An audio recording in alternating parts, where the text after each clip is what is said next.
Orlando Magic HQ, what's poppin'? So Magic fans, we have to start counting down on the clock. We are officially less than 2 weeks away from this year's NBA draft, and Magic fans, this year's draft feels a lot more stress-free than we're accustomed to seeing in the past, where the Magic are consistently looking to add blue chip elite talent to this roster to try to find a franchise player. But the Magic, we already have two cornerstone pieces to this franchise now in Paolo Banchero and Franz Wagner, who've basically solidified that as our two cornerstone pieces moving forward. And while the Magic do have some nice complementary and supplementary pieces around these two players, the Magic now having two lottery picks, they can add some more talent around these guys to help fundamentally build their right roster around Banchero and in Franz Wagner. But Magic fans, there's still a lot of different routes that the Magic can go. The Magic can still stand pat at 6-11, or there's been a lot of rumors and still a lot of speculation about the Magic potentially moving up into the top three to potentially go out there and grab a Scoot Henderson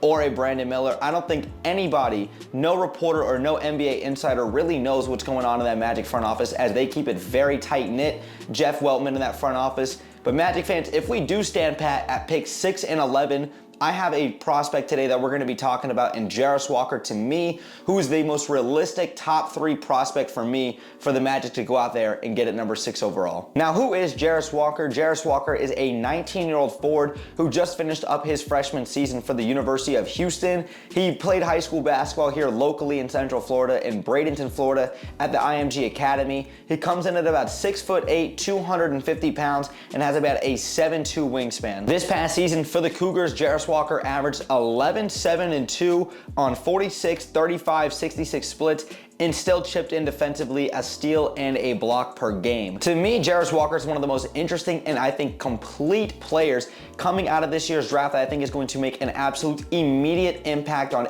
any team that he gets drafted to, and I really want this guy in Orlando. Let's actually talk about Jarace Walker and some of his strengths that he brings to the table. So let's start on the offensive side of the ball, and Jarace Walker offensively is an extremely physical and dominant player, and I think he's a force deep down low in the paint. This guy's a great roll man, consistently can finish through contact with layups, dunks. He has a great interior post game. He's great with his fadeaways. He has a great floater, and he does a very good job of consistently finding himself underneath the rim in order to put himself in a position to make a play. On the glass, I think Jarace Walker is a terrific player. While the 7 rebounds may not stand out to you all that much, Jarace Walker is extremely physical down low when it comes to fighting for offensive boards. He will consistently box out, and he will hustle for those balls. Continuing to talk more about his strength offensively and his offensive arsenal, I think he's got great footwork, especially when you talk about his sidestep when going towards the rim.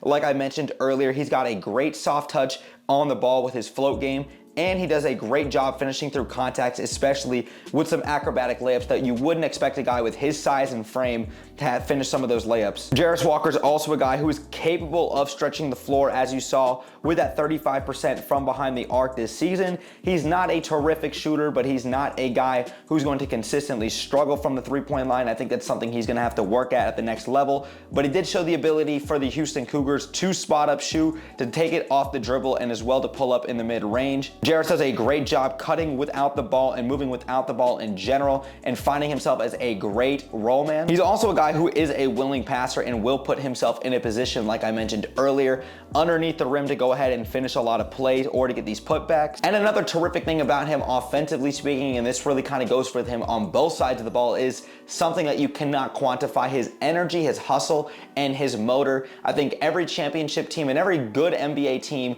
needs a guy like a Jarace Walker who's going to be a great dog. He's a very versatile guy, and he's a guy who's going to give you 110% on every single play. Now, talking about Jarace Walker and some of his strengths defensively, what he can bring to the table, I think he's a terrific defender and a guy who's extremely versatile. He might be the best defender in this year's draft class when you just talk about straight versatility. We all know Victor Wembanyama, who's going to go number 1 overall, can obviously be a defensive presence. His presence, let alone in the paint, is already defense, but what Jarace Walker could do with his ability to switch 1 through 5 really fit that modern big on both sides of the ball, offensively and defensively speaking. He's a guy who can put the ball on the floor. He's a guy who can go out and guard the perimeter, and while he may be undersized at 6'8", he can hold his own with his physical strength and his lower body strength on these bigger guys who are 7 foot plus. I think he's gonna be a terrific defender on the perimeter, a guy who can switch versatility, and he can also guard on the interior. He did a great job this past season, jumping a lot of passing lanes, consistently hustling for loose balls, and as well getting a lot of weak side blocks in the interior. Now kind of talking a little bit about some of his weaknesses. I did mention it earlier, but I'm gonna say it yet again. It's with his shooting. Now he did shoot about 35% from behind the arc, but he did only shoot about 66% from the charity stripe. He's a guy who needs to consistently work on his jumper, and I don't think he's gonna have to become a guy in the NBA that you're gonna have to rely upon consistently to go out there and make jumpers, especially if the Magic go ahead and draft him and he comes to Orlando. But that is something you do want to see him continue to work on, because he is only just 19 years of age, and you do see the potential of his three-point shooting. He kind of fits that modern big, the modern NBA, where you can play 4 or 5 out and really have guys who can space the floor and can also finish on the interior. He's a guy who can still put the ball on the floor. He can still finish at the rim. You can kick it out to him at the three-point line, and he can still create plays for others when cutting without the ball. And another thing, offensively speaking, I would say with him is his turnovers do kind of concern me a little bit. The numbers might not jump out to you, but kind of watching him, he is a little bit sloppy with his handles at time. I mean, he is extremely big. He's extremely explosive, so I don't expect him as of right now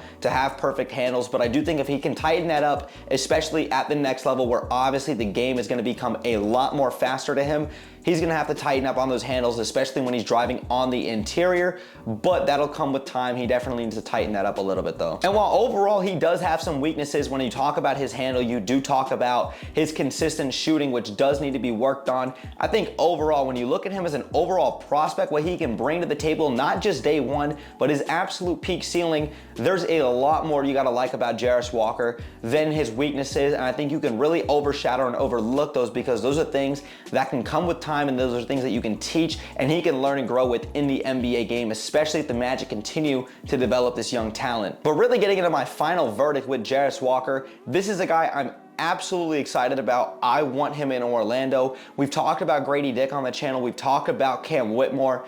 Jarace Walker to me is a top 3 prospect that the Magic could potentially land if we're being realistic at pick number 6 overall. He very well could go in the top 5, but if he does fall to number 6, I would be extremely ecstatic about having a guy like Jarace Walker here in Orlando. Because like I said, not only can you kind of overlook his weaknesses, I think that there's things about his game, his energy, and his hustle that you just cannot quantify that he does on a night in and a night out basis that any good team, especially a young team, could use on an NBA court any given night. Now, really talking about where I see Jarace Walker fitting in with this Magic team, this one could be a little bit tricky. I think it could go either way, but just for the sake of argument, I'm gonna insert him into the starting lineup, and that means I would have Markelle Fultz starting at point guard, Paolo Banchero, Franz Wagner, alongside Wendell Carter Jr., and yes, Jarace Walker in the starting 5. I think that within and itself right there is an extremely positionless group of guys that can go out there and consistently switch 1 through 5. These guys can all put the ball on the floor. These guys can play make for others, and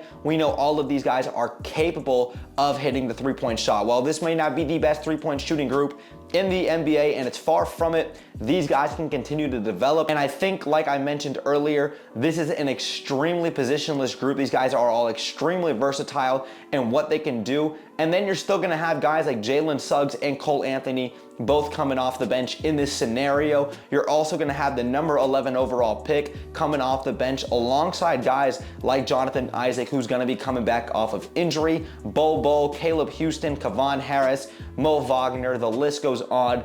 There's still a lot of depth and a lot of things that you would really like about this roster. And if you want to have Jarace Walker coming off the bench to really begin the year until he kind of gets his groove and his footing into the NBA game, and you still want to have a backcourt of Markelle Fultz and Jalen Suggs, I wouldn't argue with you on that either. I just think overall what he can bring to the table day one with his energy, his hustle, and the way that he can be a dominant force in the NBA really in day one, I see this guy having all NBA defense consistently multiple times in his career. He might become the best defender in this year's NBA draft overall when you look at his versatility, and he's only going to continue to get better with his shooting. He's only going to continue to get better with his handle, and he's going to continuously get better with everything that comes along with the NBA game. And to me, he reminds me a lot of Paul Millsap back in his days in Utah, or even if you want to go back to his days in Atlanta, when Atlanta was running this team with Al Horford, Jeff Teague, Paul Millsap, Kyle Korver, the list goes on. those were some fun times to watch the Atlanta Hawks, and he reminds me a lot of Paul Millsap, a big physical, stocky guy who's not really a center, but he's not really quite a power forward, but he's definitely a dominant force, a guy who can stretch out the three, put the ball on the floor, and still have a post game. And then he also reminds me a lot of a guy like David West from his days in Indiana, alongside Roy Hibbert, Paul George, George Hill, Lance Stevenson. I mean, those were some fun times to watch the Pacers as well too. Same thing with David West, same thing with Jarace Walker. They're not the biggest guys. They're about 6'8", 6'9", 250 pounds, but they're extremely stocky and they're great at what they do. Even though Jarace Walker is a much better defender than David West really ever was, Jarace Walker, to me, I think is going to be a perfect fit in Orlando. I'd love to see him here in the 407. But Magic fans, we want to hear your guys' thoughts in the comments down below. What do you guys make of the possibility of Jarace Walker from the University of Houston coming to Orlando, and how would you see him potentially fitting with this Magic team? Let us know your guys' thoughts in the comments down below. But Magic fans, if you guys enjoyed today's video, make sure you guys go ahead and drop me a thumbs up. It takes 1 second and it helps me and the channel out tremendously. Make sure you guys also go ahead and hit that subscribe bell to stay tuned for more Magic content that I do here on YouTube. And Magic fans, make sure you guys also go ahead and follow me and Orlando Magic HQ on all of our socials, especially on Twitter. We're both very active and we're on there every single day. The link tree will be in the description down below, so you guys can go ahead and check that out. But Magic fans, thanks again for sticking around throughout the whole video. Brett James, aka BJ, I'm out, y'all. Go Magic, baby. Peace.